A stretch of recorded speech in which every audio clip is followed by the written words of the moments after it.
Hey guys, welcome back to another Swift tutorial, and in this tutorial I'm going to be explaining how to create a toolbar for a text field or any keyboard, and then how you can customize that. So toolbars are basically the bars which appear above keyboards, or if you're in a picker view above that, and they're pretty useful. They can just pretty much just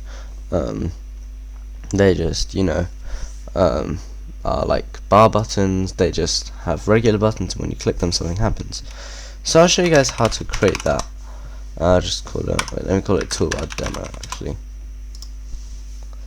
And the first thing we've got to do is we've got to go to our storyboard and just add in a text field so that we can actually get the keyboard, and then I'll show you guys how to use it from there.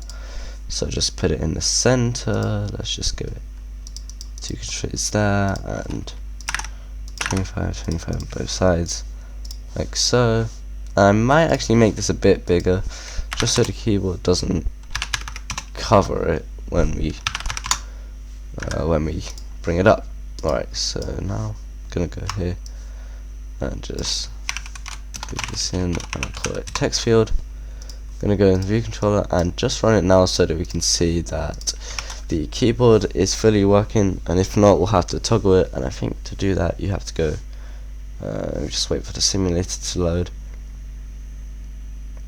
So I think we go to IO keyboard and then toggle software keyboard. That's off right now. If we select that on, we go down again, toggle software keyboard, there we go, and now this works. Okay, so we can use our software keyboard. Basically a toolbar, it should come here or above here, and it's basically just this thing which allows you to add in extra buttons so that you can have extra functionality. So I'll show you guys how to use it. Now first thing we're going to do is just create it. So toolbar is equal to UI toolbar, and then we'll just have a UI toolbar, and we'll set the frame CG X. We have to just set this as 0, 0, and then set the width as the view.frame.size, since this is basically how wide the screen is and how wide the keyboard is. And then just set the height. This can be anything. I just set it to like 40 or something, or 50 to make it even, just so it's a bit more. This is just how tall the toolbar will be. Alright, so before we actually do anything else, now I'm just going to add this. So what we have to do is you do toolbar dot size to fit, and then you add this to the text field. So text field dot input accessory view, and this is just toolbar. You will have noticed there's an input accessory view controller, and you can set an entire view controller to that, or make it come up and different things, but for now we'll just be using the toolbar. So if I run this now, we should be getting the toolbar. We just shouldn't have anything in it, I believe. Yep, there you go. So this is our toolbar. I can actually make this tiny bit smaller since it's a bit too wide, but yeah, you can see our toolbar comes up. If I click this here, this is our toolbar here. Alright, so now to add in the buttons, first thing I'm going to do is we have to create a space. So let toolbar space, and this is a UI bar, and then we just have to do, oops, I seem to have done something wrong. This is just a UI bar button, and basically this is just taking up the space which the other button wouldn't. So we're only going to have one button. It's this one, and then this is dot flexible space target self action nil, as so. And then we can also create a what's the problem here? Okay, and then we can also create another one. This is going to be our actual button, so I guess we can just have a button which will print something, so we'll just call it print button, and then we can do is equal to UI bar button item, and then title we can just say print hello world. For the style, this will just be a plain button.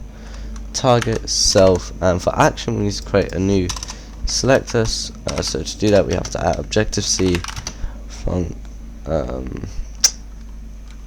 print hello actually you can just do print, and then inside of this print hello world, like that. And then once this is clicked, I'm just going to do print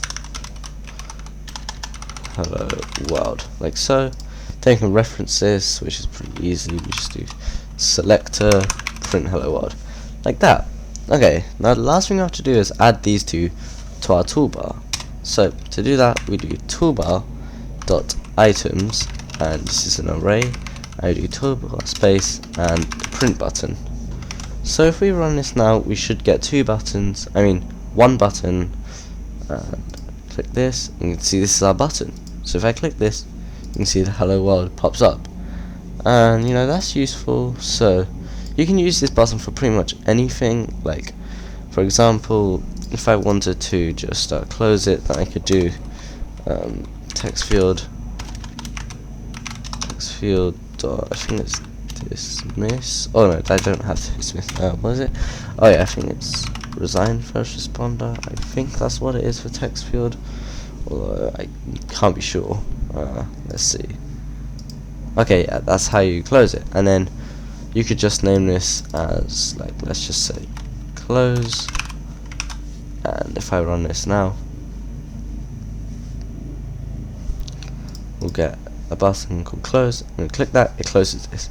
And to add more buttons, I think all you do is just do that, print, and I'll just call this close 1, close 2, and I know this is still called print button, but they do different functions. So print button 1, print button 2, and we should just be getting 2 buttons now. Click on this, and close 1, close 2. And they both do the same function, but if you didn't want them to do the same function, then you could just give them different functions and they do different things. So thanks for watching, and this was how you create toolbars with buttons. See you guys in the future tutorial. Bye.